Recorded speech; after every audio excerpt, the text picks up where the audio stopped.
Amigos, ¿qué tal? ¿Cómo estáis? Bienvenidos a Cambio de Agujas. Hoy con nosotros se sienta José Luis o Pepelu, bueno, como queráis llamarle. Pepelu, ¿qué tal? ¿Cómo estamos? Muy bien, la verdad, bastante ilusionado.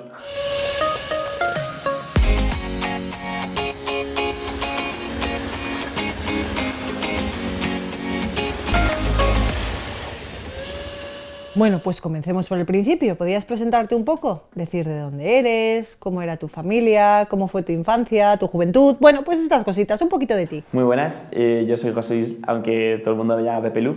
Soy el quinto de 9 hermanos y la verdad que nací en una familia católica, creyente, con los típicos crucifijos en las paredes, estatuas de la Virgen en casa, normal. Y que doy muchísimas gracias a Dios porque a través de mis padres pues conocí a Jesús, o por lo menos su historia, y luego ya más adelante entendí lo que era su amor por mí. Y pues nada, yo fui un niño muy movido, muy caótico, con TDAH, hiperactividad, o sea, todo el pack, y era un poco el que desentonaba en la familia, pues porque mis hermanos eran muy tranquilos, eran pues muy inteligentes, eran muy a veces introvertidos, y yo chocaba muchísimo con su manera de ser y su personalidad. Y pues crecí un poco intentando pues encontrar mi hueco, como llamar la atención para intentar notar que era o podría llegar a ser alguien en esa casa, para que me vieran o para que por lo menos sentirme algo querido, cosa que hacía un poco mal. ¿Y cómo era el Pepelu de pequeño? Pues yo era súper movido, era un hiperactivo, no paraba quieto, o sea, y mi pobre madre y mi padre era como que, ¿qué le ha pasado a este chico? ¿Por qué no escucha? ¿Por qué no para quieto? O sea, y muchas veces, pues, obviamente ponías nerviosos a tus padres y mis hermanos, sí me acuerdo que muchas veces me miraban mal, en plan, jo, tío, José, relájate, tranquilo, yo decía a papá y a mamá, tal, o estudia un poco más. Y yo me acuerdo que viví, o sea, doy gracias a Dios, lo primero, de haber nacido en una familia tan guay y tan graciosa como es la que ahora estoy y la que he nacido. Pero sí que siento que me costó verlo, ¿eh? Porque, o sea, yo como que tenía un poco que buscar mi hueco. En plan, o sea, ¿dónde está mi sitio? ¿Qué se me da bien? ¿Dónde, no sé, en plan, dónde destaco? O sea, y yo me acuerdo que me hablaban de Jesús, pero yo en mi cabeza estaba como a otras milongas, o sea, ¿qué tengo que hacer para que me quieran, para llamar la atención, tal? Entonces empezaron como a sonar cosas en mi cabeza que a lo largo de los años como que iban haciendo raíz, pero que no eran lo que tenían que ser, como por ejemplo, pues para que me quieran tengo que llamar la atención, y para que hablen bien de mí pues tengo que ser famoso, quiero que me quieran, tal.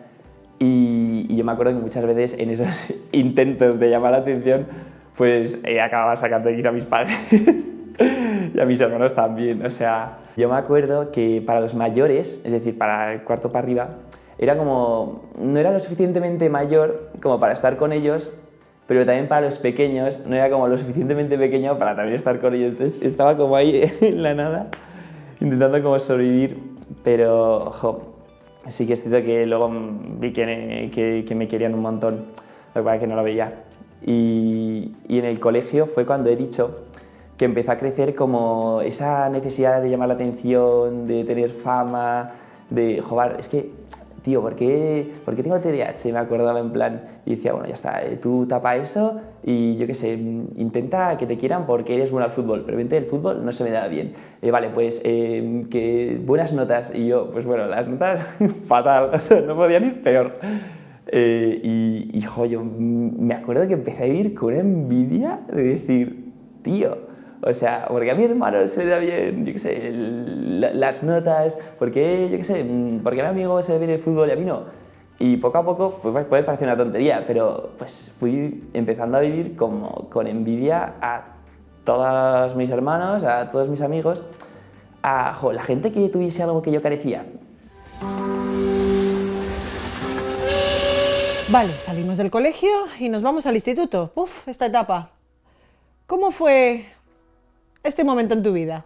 Pues mira, yo creo que esa fue una etapa muy dura y muy crítica, porque, o sea, yo como os dije antes, siempre he tenido la sensación de que estaba mal hecho, de que, es que, os voy a hacer un poco de resumen, pero, o sea, yo me acuerdo que tenía TDAH, era hiperactivo, pero de narices, malas notas. Me acuerdo que, o sea, en clase, gracias a la pastilla del TDAH, pues como que me hacía tener una crisis de identidad súper heavy. O sea, del palo que yo me tomaba la pastilla y me volvía como súper introvertido. En plan, no quiero hablar con nadie, que nadie me toque, que nadie me interactúe conmigo. Y encima si le sumas eso a que por el TDAH tenía que estar como muy pendientes la gente de mí, que se hacía la tarea, que se apuntaba a no sé qué, clases particulares, era como que tampoco tenía tiempo para relacionarme con mis amigos. Y como la pastilla pues no me hacía ser yo mismo, como que tampoco me conocía la gente. Entonces, pues los patios, yo me acuerdo que me pasaba la mayoría de veces mirando lagartijas en una esquina y que era feliz, ¿eh? Y yo, como os he dicho, en plan, a partir de segunda de eso yo era así. Y encima me tenía que pinchar una hormona de crecimiento porque era enano, que era básicamente lo que se pinchaba Messi. Y yo me acuerdo que con Dios solo hablaba de una cosa. Y era, ¿por qué me has hecho así? En plan, ¿por qué no soy como mis hermanos? O sea, ¿por qué no soy como X o como Y? Que luego en un futuro me di cuenta que cada uno tiene sus cruces y que en el momento tú no ves nada, pero quizá la otra persona está como sufriendo y tú solo ves como sus superficialidades y sus, no sé, para ellos, como para ti como no sé, sus bienes, ¿sabes? Y pues yo en segunda de eso era así. Y yo me acuerdo que empecé a tener como muchas personalidades, como para intentar encajar, para que me quisieran. Intenté ir a un grupo de guays, tal, me creía guay, y luego pues a las semanas ya se dieron cuenta de lo poco que creía que valía y que forzando algo pues al final te acabas quemando y sale mal, te vuelves un poco el bicho raro, tal. Y yo me acuerdo que hablaba con Dios de eso. O sea, no creía tampoco como en él, como de una manera de decir, tengo una relación con él, pero le echaba la culpa. En plan, si tanto me amas, en plan, ¿por qué me has hecho así? ¿Sabes? O sea, ¿por qué no, yo qué sé, por qué sufrir? ¿Sabes? ¿Por qué no me has hecho normal, como todos los de mi clase, o como todos mis hermanos? Y constantemente, año tras año, o sea, fue vivir así. Y me acuerdo que llegado ya a bachillerato, las notas iban fatal. O sea, empezaron a sonar en las voces de mis amigos de clase, compañeros, yo en un futuro quiero ser esto, quiero ir a esta universidad, quiero alcanzar este trabajo, quiero ser algo, ¿sabes? Y yo en mi cabeza estaba como, ¿yo qué soy, tío? O sea, ¿qué voy a ser? O sea, no se me va bien nada, las notas fatal, no sé, o sea, no tengo ningún planteamiento de futuro de que dices, vale, voy a por esto. Y sí que es lo que tuve alguno, en plan, rollo, pues quería ser veterinario, pero para ser veterinario hay que estudiar, hay que sacar buenas notas y como que no sumaba. Y yo me acuerdo que me costó muchísimo aceptar que yo no estaba hecho llamado para la universidad y me quejaba muchísimo con Dios. O sea, me acuerdo de ir a las noches a mi cuarto, a mi habitación y llorarle. Porque puede pareceros una tontería, pero es que yo vivía tan pendiente de intentar encajar, de ser normal, en plan, me hubiese gustado como en ese momento, pero ahora no cambiaría nada de lo que me ha pasado por nada, porque si Dios la quería así es para que le pudiera ver tal y como le he visto y para que sintiera su amor tal y como le he sentido. Y yo me acuerdo que solo era decirle el por qué, en plan, ¿por qué? O sea, ¿por qué me lo pone tan difícil? Y la verdad que doy muchas gracias a Dios también por mi madre, porque si no fuese por su mano, yo creo que no habría llegado hasta donde estoy, porque al igual que Santa Mónica con San Agustín, ella estuvo palique con Dios pidiéndolo por mí, rezando por mí, y mi tía igual, y mi padre igual. Entonces, acabado el colegio, yo vi claro que vale, tengo que admitirlo, que no estoy hecho para la universidad. Y fue un golpe de realidad que dices, tío, pues ya está. O sea, eres el diferente de clase, pero bueno, es lo que toca. Dices que en el instituto seguía en ti este deseo de ser famoso para que te quisieran. ¿Esto permanece en el tiempo? ¿Al final sacias esto de alguna manera? Hay muy buena pregunta, es que no lo he contado. Vale, o sea, yo, eso lo que has dicho, en mi instituto, yo seguía con el, vale, si me quieren es porque tengo que ser famoso, entonces buscar la fama. Y yo me acuerdo que empecé a ver muchísimo, pues, estos youtubers, que al igual que antes la gente quería ser actor famoso, quería ser futbolista famoso, pues ahora la época es, vale, los niños por lo menos de hoy en día quieren ser youtubers famosos, streamers famosos, como esa gente que sale en la tele, bueno, en la tele, en las pantallas. Y yo dije, vale, pues quiero ser eso.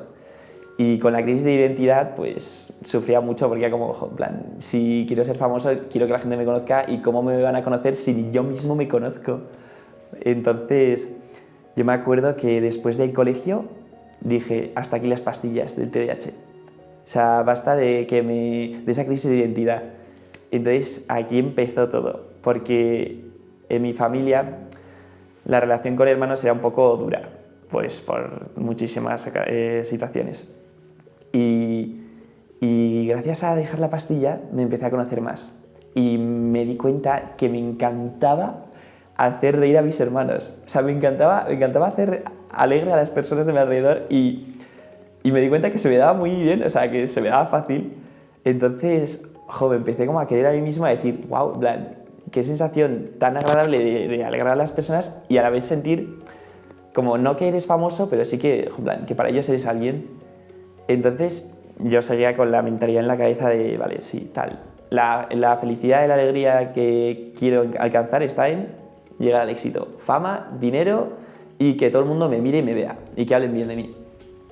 Y en el verano después del colegio hubo algo que lo cambiaría todo, que es una convivencia con, un camino de Santiago con la parroquia de San Fermín, que hay aquí en Pamplona, con unas personas que es que yo lo describiría como ángeles. O sea, fue creo que en el verano de 2019 y que me emociono de pensarlo porque yo nunca me había sentido querido como lo había hecho con esas personas o a través de esas personas. O sea, era como si da igual lo que les dijeses o hubieses hecho porque no te iban a juzgar. Y no sé, me encontré con unos amigos que a día de hoy guardo en el corazón y aún sigo tratando, que me hablaban de Dios. Y yo me acuerdo que me senté con uno que se llama Diego y que ahora es seminarista y que me empezó a hablar de Dios como si fuese su mejor amigo. Y yo le miraba con la cara de loco en plan, ¿este tío qué está diciendo? O sea, yo tenía una imagen de Dios de, nada, Dios es un viejo que está sentado en un trono con un látigo que como la líes, o sea... Y nada, o sea, para mí ser católico consistía un poco en ser buena persona y ir a misa los domingos, nada más. Y, en plan, le miraba y veía cómo hablaba de Dios como eso, como si fuese su mejor amigo y me quedé como pensando, en plan, ¿él está loco? ¿O soy yo el que no le entiende? Y se me quedó un poco como la espiga clavada, la semilla, diría, más bien del corazón de Dios, que decía, plan, pasada esa convivencia, me sentí como nuevo. Sentía como que algo había cambiado. O sea, me había empezado a creer a mí mismo a través de esas personas, pero no las había no me di cuenta hasta en un futuro que ahí Dios había plantado una semilla, que más tarde ya acabaría entendiendo. Pero bueno, vamos, que pasado el verano me apunté a un grado superior de diseño de videojuegos. Y fue una pasada, porque yo no sabía qué iba a hacer con el futuro, pero lo que sí que quería era ser youtuber, en plan, ser streamer famoso. Entonces dije, como ahora no tengo las capacidades, pues voy a estudiar diseño de videojuegos a ver si por A por B pues acabo consiguiéndolo. Y me encontré con personas que jamás me iba a pensar encontrar, o sea, con todo tipo de personalidades. O sea, gente que no sabía quién era Dios, gente que repudiaba a Dios, gente que hasta incluso odiaba a Dios. Y claro, yo venía de un colegio de fomento y me acuerdo que tenía un miedo de decir, tal, ¿cómo les digo que soy católico, tal, que vengo de una familia católica? Y no sé cómo decirlo, pero tenía tan claro quién era yo a través de las personas que había conocido en ese camino de Santiago, que dije, no quiero cambiar por nada ni por nadie. Así que si les gustó, genial, pero si no, también. Y a las 3 semanas, es que me acuerdo que había gente que venía a a mi sitio de clase porque es que se reían. O sea, yo me acuerdo que cualquier tontería que decía, o sea, les hacía reír. Y empecé a notar como una sensación que había en el corazón de decir, jo, estoy siendo querido. Que luego más tarde me haría ver Dios lo que es verdaderamente sentirse querido. Y empecé como a sentir fama. Y dije, vale, lo estoy consiguiendo poco a poco, tal. Y no sé, pues empezaba a avanzar el curso, tal. Y me empecé a dar cuenta de que sí, estaba estudiando diseño de videojuegos, pero que no era lo que iba a dedicarme. Y empecé a tener como una crisis. Y dije, jo, plan, o sea, ¿mi éxito dónde está? O sea, yo quiero ser famoso y aquí estoy perdiendo el tiempo. Y fue donde empezó todo. ¿Qué es lo que comienza, Pepe Lu? Bueno, pues a través de un youtuber súper famoso que se llama The Gref, propusieron un reality show, en plan rollo Operación Triunfo, pero como para gente que tenía carisma para ser streamer o youtuber famoso, para hacerle conocer. Entonces yo me acuerdo que lo vi claro y dije, me tengo que apuntar a esto. Y se apuntaron como miles y miles de personas. Y yo empecé a pedirle a Dios, o sea, todos los días a ir a misa, en plan, no creía mucho en él y tampoco le hablaba mucho, pero era como, Señor, si me metes aquí, prometo ir todos los días. Y como si mi vida fuera en ello, lo hacía. Y acabé entrando. Entonces, bueno, básicamente era una nave que estaba grabado todo 24 horas como Operación Triunfo. Y teníamos clases, teníamos eventos, venían famosos, teníamos torneos, tal. Y pues nada, yo y 18 personas más entramos. Y era un programa que estaba 24 horas, o sea, tú lo podías ver 24 horas en YouTube o en Twitch. Y luego cada semana pues había como una especie de mini programa en rollote en Neox. Y nada, entré ahí y básicamente pues Dios me permitió ser yo mismo y a la gente pues le caí bien. Y pues estuve semanas favorito, creo que una vez, pero sí que es cierto que caí bien a los concursantes que estaban conmigo y empezaron a pasar cosas que me chocaban. Pues como por ejemplo, claro, no teníamos ahí ni móvil ni ninguna como comunicación con el exterior. Y de fuera yo me acuerdo que aparecían pues personas que iban a la nave y gritaban mi nombre, o de repente pues por una cosa que veíamos en el ordenador veías que estabas en tendencia en Twitter, o que muchísima gente pues te quería, o no sé, como cosas que me chocaban tanto porque era como, jo, plan, lo estoy consiguiendo, en plan, estoy siendo famoso. Y yo me acuerdo que los domingos yo les dije que era católico y me permitían como meterme en una salita para tener la misa de la 2 o la 1, que eran 20 minutos de ver un poco jo, yo me acuerdo de pasarlo muy mal en ese reality por estrés o por ansiedad por los torneos, porque claro, tú podías ser eliminado a la semana, pero esos domingos, cuando me quedaba 20 minutos ahí mirando la misa, estaba relajado. Y aprovecho para decir que hubo un día que mi madre pedí unas lentillas para que me las trajeran de casa y mi madre coló en la cajilla de las lentillas un rosario de dedo que, bueno, en fin, yo ya tenía lo que quería, tampoco iba a pedirle a Dios, pero jo, me consoló bastante. Y a raíz de ahí, pues, me expulsaron la última semana porque quitaron el salvar el público y porque también la final era como muy de ir a puntos y tal, y yo no los tenía.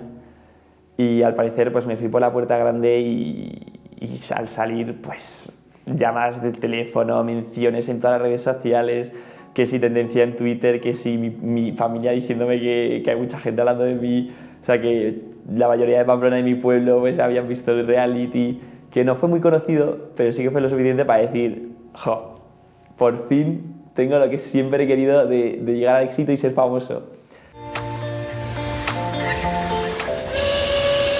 ¿Eso te llenaba o llega un momento en el que te das cuenta que eso no te hace feliz? Jo, pues eso fue a lo largo del tiempo, porque yo al volver a casa dije, ya está, o sea, ya tengo todo lo que necesitaba, en plan, ya soy feliz, tengo éxito, bueno, tengo fama, tengo dinero, tengo todo lo que quería de pequeño y por fin lo he conseguido, ¿no?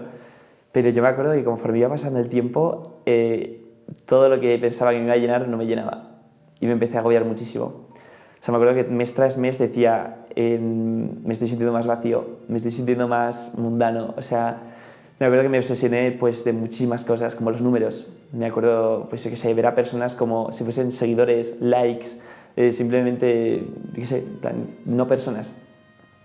Y llegó a un punto en el que yo por dentro estaba diciendo, no puedo creerme que me haya dedicado toda mi vida a alcanzar esto y me quiera, o sea, no sé, en plan, ¿a qué me aferro ahora? O sea, si ni la fama me hace feliz, si ni el dinero me hace feliz, si que hablen de mí, que sepan que existo, me hace feliz, ojo, ¿qué lo hace? O sea, ¿dónde está la felicidad? O sea, si llevo desde los 14, 13 años pensando que esto iba a llenarme y llegó un punto en el que, toqué mucho fondo. Después de hace 1 año y medio, más o menos, recuerdo sentir que nada tenía sentido, que no tenía sentido seguir con esto, o sea, con el trabajo, con el buscar dinero a través de la fama, y poco a poco, las horas se me estaban haciendo, las horas de trabajo se me hacían eternas, el estar delante de la pantalla haciendo ver como que todo estaba bien, se me hacía horrible, llorando en la cama a la noche diciendo ¿qué me queda? Y en el momento en el que peor estaba, yo creo, en el que ya decía, tengo 22 años, que es ser joven, la verdad, tengo lo que siempre en teoría quería y no soy feliz, no estoy lleno.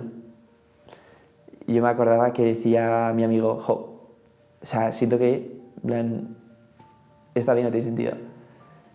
Y gracias a Dios, ese amigo que se llama Álvaro Latosa hizo un retiro y volvió siendo el mismo, pero su corazón había cambiado.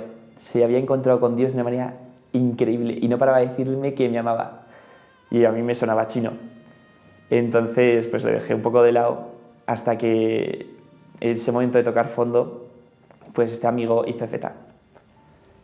Y nada, yo fui para verle un poco en la misa de clausura que hay los domingos. Y se me pone la piel de gallina cuando lo recuerdo, porque yo recuerdo verle feliz, o sea, saltando de alegría, llorando junto con otros que habían hecho el retiro, y empecé a sentir un asco, o sea, como un odio de decir, o sea, como gente que no tiene lo que yo tengo está saltando de alegría. O sea, qué hipócritas, ¿no? Como con dinero, con fama, o sea, y soy yo el que está sufriendo y no ellos. Y me acuerdo que la misa me la pasé mirando el móvil, que sí con mi cuenta de Instagram, que sí con Twitter, con 1000 cosas. Y dije, esto es mentira. O sea, no puede ser. Yo a Dios ya lo tenía aparcadísimo, ya tenía todo lo que había pedido en mi vida, pues a Dios me sobraba. Y me acuerdo que antes de irme a la iglesia, noté como que en mi corazón alguien había hablado. De repente sentí como que alguien me decía, ven conmigo. Y me acuerdo que lo sentí como que me paré y miré a los lados en plan, ¿quién ha dicho eso? Y no me había dicho nadie, de hecho, o sea, lo noté desde dentro. Y lo recuerdo como si fuese ayer. De repente, un filtro o una ola de gracia me pasó y me rebasó todo el cuerpo. O sea, en mi mente la tormenta que tenía con mundanidades, con superficialismo, con depresión, con ansiedad, con el miedo al futuro, de repente calma. O sea, la tormenta que tenía se había disipado. Mi corazón me empezó a arder. Empecé como a sonreír. De mis ojos como que brotaban lágrimas. Y sin quererlo ni saberlo estaba corriendo, llorando y saltando de alegría para abrazar a mi amigo. Y empecé a abrazar a mi hermano, que también había servido en el retiro, a gente que conocía, a gente que no conocía. Y yo me acuerdo de sentirme súper feliz y con una alegría que dices, o sea, ¿qué es esto? Y bueno, yo me acuerdo de llegar a casa ese día llorando y diciéndole a mi madre que creía que había visto a Dios. Y a partir de ahí fue cuando cambió todo. Pepelu, después de ese encuentro con el Señor, ¿cómo cambia tu vida? Vale, pues yo me acuerdo, volví a casa y con ese fuego en el corazón y dije, o sea, no sé qué eres, si en verdad eres Dios, quiero conocerte, pero, o sea, quiero estar contigo, en plan, quiero seguirte.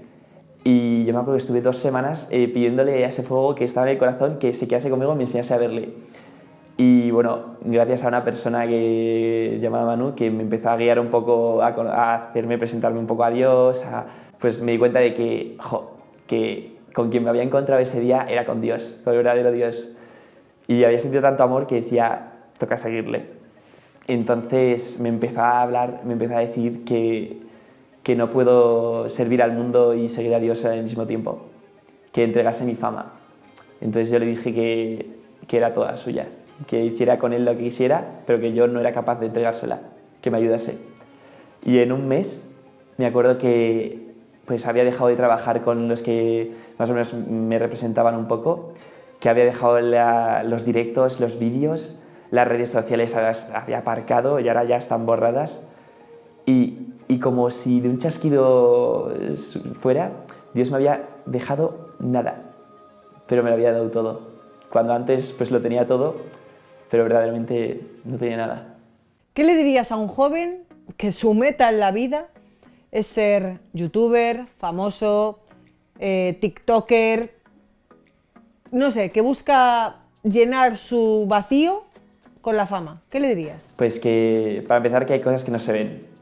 O sea, yo pensaba que la gente de ese tipo era muy feliz, pero luego te das cuenta de la realidad, la superficialidad que hay ahí, o sea, el dolor que sienten personas que necesitan como autovalidarse a través de la visión de otras personas.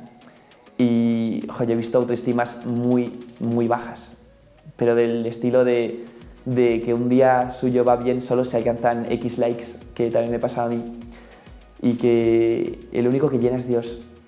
O sea, que te mereces eso y vamos a tú y todo el mundo. O sea, que no nos conformemos con las cosas del mundo, porque es que solo Dios como que llega al límite de amor que tiene nuestro corazón, que es algo que está en nuestra mano seguirle, y que este mundo es muy atractivo. O sea, y cada vez más. Cada vez las redes pues, se vuelven más sencillas, más fáciles de utilizar, cada vez parece ser como más fácil llegar a ser famoso, a seguir la moda, pero que es que Dios es lo más importante. O sea, y el ruido pues, no nos tiene que traer. O sea, es algo como muy complicado porque en esta sociedad el mundo nos atrae un montón, pero que no nos olvidemos que es Dios el único que transmite ese amor, que puede llenar nuestro corazón, que nos puede llegar a la felicidad eterna. Pepelu, muchísimas gracias por tu testimonio. Estoy segura de que va a hacer mucho bien. Gracias. Bueno, pues muchas gracias a vosotras.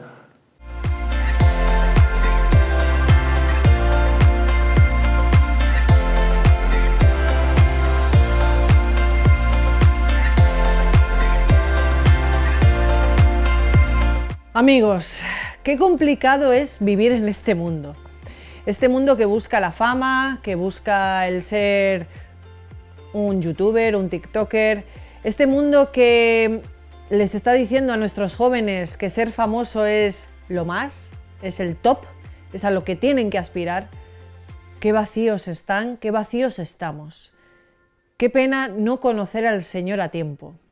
Pero el Señor nos persigue, así que dejaros perseguir. Menos mal que Dios está siempre ahí, menos mal que nos espera con un gran abrazo, menos mal que al final todos somos hijos pródigos que volvemos al Señor. Gracias por estar hoy aquí con nosotros.